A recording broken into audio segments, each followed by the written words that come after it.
লবণ জীবনের জন্য অপরিহার্য নাকি নীরব ঘাতক?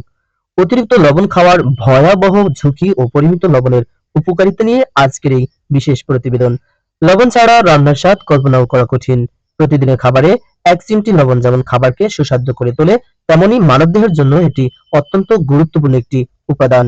কিন্তু এই প্রয়োজনীয় লবণে যখন অতিরিক্ত পরিমাণে শরীরে প্রবেশ করে, তখন তা ধীরে ধীরে ডেকে আনতে পারে ভয়ঙ্কর স্বাস্থ্য ঝুঁকি। চিকিৎসক ও পুষ্টিবিদরা বলছেন, লবণ প্রয়োজন, তবে তা পরিমিত মাত্রায়। বিশ্ব স্বাস্থ্য সংস্থার তথ্যমতে পৃথিবীতে প্রতি বছর লাখ লাখ মানুষ অতিরিক্ত লবণ গ্রহণের কারণে উচ্চ রক্তচাপ, হৃদরোগ, স্ট্রোকের ঝুঁকিতে পড়ছে। বিশেষজ্ঞদের মতে সচেতনতা ছাড়া এই নীরব বিপদ থামানো কঠিন। লবণের মূল উপাদান হলো সোডিয়াম ও ক্লোরাইড। এর মধ্যে সোডিয়াম শরীরের পানি ভারসাম্য, স্নায়ুর কার্যক্রম এবং পেশির স্বাভাবিক চলাচলে গুরুত্বপূর্ণ ভূমিকা রাখে। মানবদেহে সোডিয়ামের ঘাটতি হলে দুর্বলতা, মাথাঘোরা, বমিভাব, পেশিতে টান, রক্তচাপ কমে যাওয়া এত সমস্যা দেখা দিতে পারে। অর্থাৎ লবণ সম্পূর্ণ বাদ দেওয়া যেমন ক্ষতিকর, তেমনি অতিরিক্ত গ্রহণও ভয়াবহ। লবণ খাওয়ার উপকারিতা: শরীরের পানি ভারসাম্য ঠিক রাখে। মানবদেহের কোষে সঠিক পরিমাণ পানি ধরে রাখতে সোডিয়াম গুরুত্বপূর্ণ ভূমিকা পালন করে।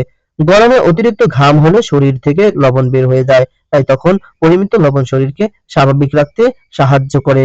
সোডিয়াম স্নায়ুর সংকেত আদান-প্রদানে সাহায্য করে। এটি ঠিকভাবে কাজ না করলে মনোযোগ কমে যাওয়া, দুর্বলতা, ক্লান্তি দেখা দিতে পারে। পেশির কার্যকারিতা বজায় রাখে। শরীরের পেশি সংকোচন ও প্রসারণে লবণের ভূমিকা রয়েছে। অনেক সময় শরীরে সোডিয়াম কমে গেলে পায়ে টান বা মাসকেল ক্র্যাম্প হতে পারে। হজমে সহায়তা করে। লবণ পাকস্থলীতে এসিড তৈরিতে সাহায্য করে, যা খাবার হজমে গুরুত্বপূর্ণ ভূমিকা রাখে। আয়োডিনযুক্ত লবণ থাইরয়েড সুরক্ষা দেয়। বাংলাদেশ সহ বিশ্বের বহু দেশে আয়োডিন ঘাটতি বড় সমস্যা। আয়োডিনযুক্ত লবণ গলগণ্ড রোগ প্রতিরোধ করে, থাইরয়েড ঠিক রাখে, শিশুদের মস্তিষ্কের বিকাশে সহায়তা করে। অতিরিক্ত লবণ খাওয়ার অপকারিতা: উচ্চ রক্তচাপের প্রধান কারণ। চিকিৎসকদের মতে অতিরিক্ত লবণ শরীরে পানি ধরে রাখে, ফলে রক্তচাপ বেড়ে যায়। দীর্ঘদিন ধরে উচ্চ রক্তচাপ থাকলে হৃদরোগ, স্ট্রোক, কিডনির সমস্যা দেখা দিতে পারে। হৃদরোগের ঝুঁকি বাড়ায়। বিশেষজ্ঞরা বলছেন, অতিরিক্ত লবণ হৃৎপিণ্ডের উপর চাপ সৃষ্টি করে, এতে হৃদযন্ত্র দুর্বল হয়ে যেতে পারে। কিডনির ক্ষতি হতে পারে। কিডনি শরীর থেকে অতিরিক্ত সোডিয়াম বের করে দেয়, কিন্তু দীর্ঘদিন বেশি লবণ খেলে কিডনির উপর অতিরিক্ত চাপ পড়ে। শরীরে ফোলা ভাব সৃষ্টি হতে পারে। অনেকের মুখ বা হাত পা ফোলা ভাব দেখা যায়। এর একটি কারণ অতিরিক্ত লবণ গ্রহণ। হাড় ক্ষয়ের ঝুঁকি: অতিরিক্ত লবণ শরীর থেকে ক্যালসিয়াম বের করে দিতে পারে, যা দীর্ঘমেয়াদে হাড় দুর্বল হওয়ার ঝুঁকি বাড়ায়। পাকস্থলীর ক্যান্সারের ঝুঁকি বাড়াতে পারে।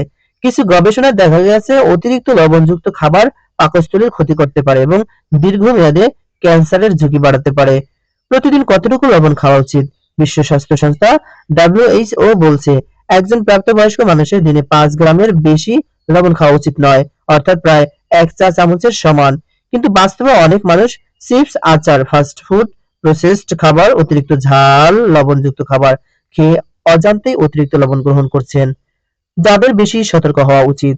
বিশেষজ্ঞরা বলছেন, নিচের ব্যক্তিদের লবণ কম খাওয়া জরুরি: যারা উচ্চ রক্তচাপের রোগী, হৃদরোগী, কিডনি রোগী, ডায়াবেটিস রোগী, বয়স্ক মানুষ।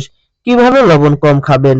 কিছু কার্যকর উপায়: রান্নায় কম লবণ ব্যবহার করুন, টেবিলে আলাদা লবণ খাওয়া বন্ধ করুন, ফাস্ট ফুড কম খান, প্যাকেটজাত খাবারের লেবেল পড়ুন, ফলমূল ও শাকসবজি বেশি খান। বিশেষজ্ঞদের পরামর্শ: পুষ্টিবিদরা বলছেন, লবণকে ভয় পাওয়ার কিছু নেই, তবে সচেতনতা জরুরি। পরিমিত লবণ শরীরের জন্য প্রয়োজনীয় হলেও অতিরিক্ত লবণ ধীরে ধীরে নীরব ঘাতকে পরিণত হতে পারে। স্বাস্থ্য সচেতন মানুষদের এখন থেকে খাবারের অভ্যাসে পরিবর্তন আনার আহ্বান জানিয়েছেন চিকিৎসকরা, কারণ আজকের সামান্য অসচেতনতা ভবিষ্যতে বড় রোগের কারণ হয়ে দাঁড়াতে পারে। লবণ আমাদের জীবনের অপরিহার্য অংশ, কিন্তু প্রয়োজনের অতিরিক্ত যে কোনো কিছুই ক্ষতিকর। তাই সুস্থ থাকতে চাইলে খাবারে ভারসাম্য আনতে হবে। মনে রাখতে হবে, স্বাস্থ্যের জন্য অতিরিক্ত লবণ হয়তো মুহূর্তের আনন্দ দেয়, কিন্তু দীর্ঘমেয়াদে তা শরীরের জন্য ভয়ঙ্কর বিপদ ডেকে আনতে পারে। প্রিয় দর্শক শ্রোতা, এতক্ষণ আপনাদের মাঝে সংবাদ প্রতিবেদন উপস্থাপনায় ছিলাম আমি আমিনুল ইসলাম। আপনাদের সাথে দেখা হচ্ছে ভিন্ন কোনো সংবাদ প্রতিবেদন নিয়ে। ততক্ষণ পর্যন্ত ভালো থাকুন, সুস্থ থাকুন, সেই প্রত্যাশা রেখে আজকের সংবাদ প্রতিবেদন এখানে শেষ করছি। আল্লাহ হাফেজ।